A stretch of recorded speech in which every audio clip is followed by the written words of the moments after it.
Assalamualaikum warahmatullahi wabarakatuh. Ini sudah standby di sini ada Kang Ufik.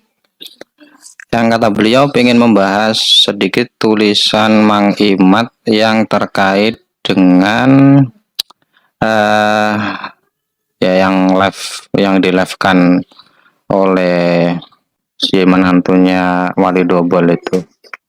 Tapi khusus seputar pembahasan fikih, yaitu syahadah atau persaksian dan juga istifadhah. Dimulai dari mana nih kita nih? Coba tulisannya Mang Imat kita buka dulu. Argumentasi yang mereka bangun sama sekali jauh dari kata ilmiah karena mereka menolak metodologi penetapan nasab yang sudah disepakati oleh para ulama fikih. Ini berarti bunyi surat ya dari Kiai Najih Maimun. Iya. Penulis menjawab, penelitian penulis adalah penelitian nasab yang juga diatur dalam ilmu fikih. Tentu yang pertama dipertimbangkan adalah metodologi ulama fikih dalam penetapan nasab yang terdapat dalam kitab-kitab fikih. Ini soal ahli fikih banget Pak ya, Mang Imat ini. Tetapi rupanya saya agak gimana gitu nulis tanpa tulis nama itu saya kalau majalah-majalah misalkan Tempo itu saya bisa memaklumi lah, menulis orang langsung nama itu saya memaklumi lah. Ini yang nulis ngakunya kiai, ngakunya pengasuh pesantren, sesama pengasuh pesantren gimana ya, nggak ada penghormatan sama sekali gitu loh. Walau membaca kitab fikih tetapi tidak paham, tujuannya ya pasti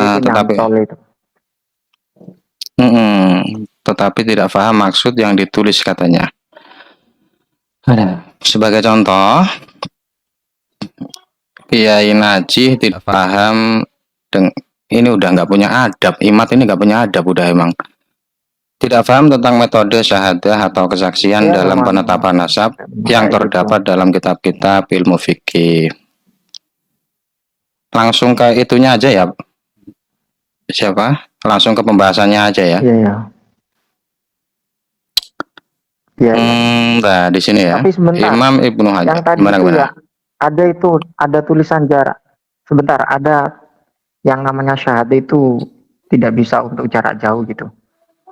Ada tuh. Oh gitu. Coba dicek. Bentar. Ya. Oh ini.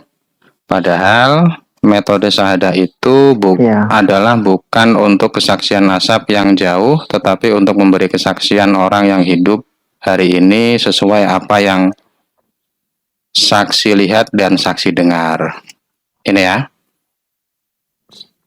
Ya, satu poin ini perlu saya ungkap. Kalau Ustadz Imat menuduh Kiai Haji Muhammad Najih tidak paham fikih, kiranya kok terbalik ya. Kok kayaknya Ustadz Imat yang tidak paham dengan fikih dalam konteks syahadah. Syahadah itu kalau dibuka dalam masalah konteks fikih ada syahadah yang mu'ayanatul masyhud alaih, ada yang ghairu mu'ayanatul masyhud alaih. Kan seperti itu ya. Ketika ghairu mu'ayanatul masyhud alaih, maka ranahnya kepada tasamu atau istifadhah dan syukrah. Jadi syahadah itu jangan difahami syahadah yo langsung delok wonge yo ora ngono lah Pak. Makanya dalam dalam kitab itu, dalam kitab Bahrul Madhab yang dibuat pijakan oleh Ustadz Imaduddin sendiri, itu tidak menampilkan dalam kitab ini karena di bawah itu ada tulisan Ustadz Imad yang mengatakan bahwa ada pendapat Imam Syafi'i dalam kitab Bahrul Madhab karya Ar-Ruyani yang memberikan satu kesimpulan bahwa yang namanya syukrah atau istifadhah itu bisa diterima kita ketika tidak ada dafi. Tapi harus diteliti dari awal dulu. Jadi kalau baca kitab itu jangan dipotong-potong agar tidak menjadi hal kekacauan pemahaman. Bahwa redaksi sebelumnya itu mungkin tidak dibaca atau memang ambil saja terus ambil, yang penting cocok kemudian ditampilkan. Bahwa yang namanya syahadah itu dalam Bahrul Madhab itu ala salah satu adrubin. Ada 3 macam masalah konteks syahadah yang ditampilkan oleh Al-Imam Ar-Ruyani. Yang pertama adalah syahadah yang memang dibutuhkan untuk melihat, yahtaju fihi ilal basar duna sam'i. Jadi butuh melihat atau muayanah. Wadzalika mislu syahadati alal af'ali kal qatli wa zina was sariqah. Contohnya adalah seperti pembunuhan, zina dan juga pencurian dan lain-lain. Kemudian wasani yahtaju ila sama wal basar jami'an. Bisa ditampilkan mungkin yahtaju fihi ilal basari duna sam'i. Kemudian wasani yahtaju ila sam'i wal basari jami'an. Kemudian dibutuhkan penglihatan dan juga pendengaran ya. Wadzalika mislu aqdin nikah wa aqdil ba' wa iqa'i talaq wal iqrar bil mal. Jadi seperti itu. Fala yajuzu an yashhada bihi hatta yasma'a al-qaula wa yubsira al-qaila ila akhirih. Ini konsep syahadah yang kedua, dan kemudian konsep syahadah yang ketiga, wasalis ma yajuzu an yashhada fihi bitadhahuril akhbar min ghairi an yubsira al-mashhuda alaihi wala an yasma'a qaulahu wa dzalika fin nasab wal amlak al-mutlaqah. Tapi yang ketiga ini ya memang diperbolehkan tanpa untuk muayyanatul masyhud alaih, dan kemudian tanpa simak juga. Wala an yasma'a qaulahu. Ini kan secara substansinya berarti kan bertemu langsung ini, wala an yasma'a qaulahu. Jadi kita harus tahu bahwa konsep yubsira al masyhuda alaihi ini dipertimbangkan, dan memang ada beberapa metode tolak ukur dalam masalah isbatin nasab yang berupa syahadah bitasamu atau yang dikenal dengan istifadah dan syukrah. Kalau kita kontekstualkan apa yang disampaikan oleh Pak Imad, bahwa tidak bisa untuk nasab yang jauh, harus nasab yang dekat. Saya berpikir gini, kalau memang untuk yang jauh berarti sudah mengeluarkan pembahasan yang min ghairi an yubsira al masyhuda alaihi, yang mana di situ ranahnya kepada asyahadah bitasamu atau asyukrah wal istifadah. Iya, berarti kalau kita pakai kitab ini sendiri yang dipakai Imad itu, saya udah malas manggil dia udah malas saya, nggak punya adab orang ini. Kalau kita pakai kitab Bahrul Madhab, nggak usah, Ustadz juga nggak usah, udah nggak punya adab dia itu. Yang ketiga ini kan memang spesifik untuk nasab dan kepemilikan mutlak. Kepemilikan mutlak itu kan maksudnya tanpa ada sebab gitu, tanpa ada sebab ini memilikinya dari jalur apa gitu. Jadi yang saya menjelaskan itu jelas bahwa dalam poin ketiga ini itu saksinya tidak harus melihat, tidak harus mendengar langsung, tidak harus melihat langsung, tidak harus mendengar langsung. Tapi cukup dengan adanya informasi yang tersebar. Informasi yang tersebar. Jadi dipastikan Mang Imad salah. Pertanyaan saya begini. Dalam kitab ini Bahrul Madhab ya, adakah indikasi di situ syahadah itu untuk jarak dekat? Apa terindikasi pelarangan atau memang tidak mengangkat syahadah itu untuk hal yang jauh? Saya rasa tidak ada. Iya. Kemudian lanjut hubungannya jauh sama dekat. Lanjut. Iya, lanjut. Waqala Syafi'i tadi ya. Lanjut halaman setelahnya berarti ya. Ya, halaman selanjutnya. Farqun akhor qala Asy-Syafi'i radhiyallahu anhu. Ini yang dimaksud dari Ustadz Imad ketika menggunakan masalah istifadah ya atau syufrah ya. Bahwa ketika syufrah istifadah itu bisa diterima ketika tidak ada dafi, atau syahadah itu ketika tidak ada dafi. Yang saya menjadi iskal atas pemikiran Ustadz Imad ketika memberikan tasawur tentang dafi itu harus dafi itu masuk dalam ketika tidak ada catatan di abad 5 sampai ke 9. Ini dikatakan dafi. Ini logis enggak? Kalau kita berbicara sore ya, kalau kita berbicara tentang masalah nasus sorih dalam kitab ini tidak membahas tentang masalah tidak ada catatan. Cuman dari pemahaman mafhum dari Ustadz Imad sendiri mengadopsi lafadz dafi ini bisa dikontekstualkan terkait tidak ada catatan, tapi itu menurut Pak Imad.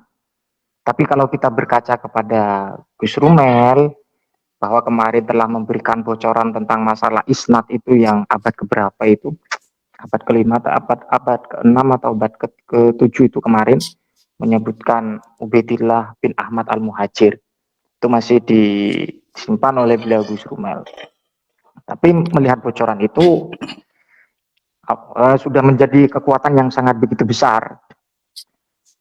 Min syarti jawazi syahadati fi ma dzakarna an yatadhahara bihil khabaru zamanan tawilan mimman yasduku. Wala yakunu hunaka dafi'un yadfa'u. Ini dafi yang menolak. Kemudian diartikan yang menolak itu adalah tidak ada catatan. Ini kan tidak logis ya cara pemahamannya. Redaksi ini ceklumit tanpa ada cermat mukoronah dengan kitab lain. Kitab lain itu ada bahasa duna mukhalifin, duna dafi'in. Kan perlu ditulis kalau memang ingin memberikan tanggapan kepada Ki Haji Muhammad Najib Maimun. Ini dafi. Alai walayaku walayakunu hunaka dafi'un yadfa'uhu wala munazi'un yunazi'u fihi. Lah siapa yang niza? Siapa yang dafi? Oh catatan ndak ada. Ambruk kue. Iya, ini kalau dikira awak dewi ora iso memahami kitab. Dikira saya itu tidak paham kitab, tapi males saya bahas kitab. Saya pasrahkan kepada orang seperti Gus Rumel. Males bahas kitab. Tetap framingnya ya ini itu tidak ada lahnya. Mereka ya itu aja. Coba kalau baca kayak gini loh. Enggak, pokoknya tulisan Mang Imat judulnya apa saja, kalau yang berkedok ilmiah itu pasti digiring ke kitab sejaman, itu pasti digiring ke kitab sejaman. Ini yang sangat menjadi persoalan bagi saya ketika mereka menuntut sesuatu penjelasan yang sore, tapi mereka menggunakan redaksi yang tidak sore, kemudian diberikan interpretasi dafi itu tidak ada catatan. Tapi budek ta ora pikirane koyo ngene iki. Aduh. Kalau ngomentari Ki Haji Muhammad Najib, lah piye kapasitas lho koyo ngono iku. Kalau orang Jawa itu ada istilah orang gerayangi jitoke. Jitok itu leher bagian belakang itu loh, Kang. Lah iya. Nggak tahu diri lah. Orang-orang nggak tahu diri lah intinya. Mereka coba Kang Ovik buat antitesis. Yang buat antitesis itu wis wakil sudah banyak tapi tidak diterima. Karena apa? Karena ini pemahamannya seperti ini. Walayakunu hunaka dafi'un yadfa'u. Ini ranahnya kepada catatan. Brodol otakmu itu. Aduh. Kalaupun andai kata pemahamannya benar seperti itu, walaupun 100% keliru itu, andai kata benar seperti itu pun tidak ada yang menolak loh. Di kitab-kitab itu tidak ada yang menolak. Yang ada hanyalah tidak tertulis. Iya. Tidak tertulis dikatakan menolak, itu juga tidak menolak. Gimana ya? Iya. Tapi kata mereka tidak ada catatan. Tapi nyatanya kemarin sudah ada bocoran tentang isnad. Tapi isnadnya ya tetap punya Gus Rumel itu dikatakan palsu. Bukan tidak ada catatan, tapi mereka tidak menemukan. Jadi ini berarti tidak ada catatan kok. Ini kata mereka. Orang yang tidak tahu, tapi dengan ketidaktahuannya itu langsung mengklaim orang lain salah gitu loh. Lah iya. Wala yakunu hunaka dafi'un yadfa'uhu wala munazi'un yunazi'u fihi wala dalalata yartabu biha. Ada, ini mestinya kalaupun kitab sejaman itu dimasukkan, itu pun juga tidak menafikan yang lain, dan juga itu juga tidak ada yang menafikan. Ada lagi kitab Fikih Manhaji, bisa dibuka Fikih Manhaji ya. Itu loh, asalisu al-istifadatu. Kalau kita mau bahas fikih, jadi gini loh, kalau kita mau mencari kebenaran, redaksinya kita tampilkan dan bagaimana kita mengkontekstualkan, mentasawurkan. Jangan merasa dirinya paling benar toh. Asalisu al-istifadatu wa suratul istifadati an yantasiba asyahsu ila rajulin au qabilatin. Redaksi ini saya pernah dulu itu kayak YouTube ya, pernah dijadikan satu referensi yang dibahas oleh saya dengan Tengku Mudakori, saya masih ingat. Wana sufitil kalbaldati yang subunahu ila dzalika syahsi. Jadi memang daerah-daerah di sana itu sudah menisbatkan bahwa orang itu dari ini autil kal qabilah atau dari marga ini. Duna wujudi mukhalifin, ketika tidak ada mukhalif. Mukhalif ini, Syafi ini ketika kita kontekstualkan kata Pak Imad tidak ada catatan. Ini mukhalif tapi gitu. Aduh. Iya, sama seperti tadi itu, ujung-ujungnya digiring ke kitab sezaman. Iya. Waduna an yuhadda dzalika fi fatratin qasiratin minaz zaman, dan tidak dibatasi dengan waktu yang singkat. Oh, berarti lama dong kalau istifado itu. Istifado ya masuk syahadah. Makanya syahadah itu ada muayyanatul masyhud alaih, ada ghairu muayyanatul masyhud alaih. Jadi seperti itu ya, sama-sama syahadah. Atau bisa jadi itu, Pak, bisa jadi sandaran saksi, acuan saksi.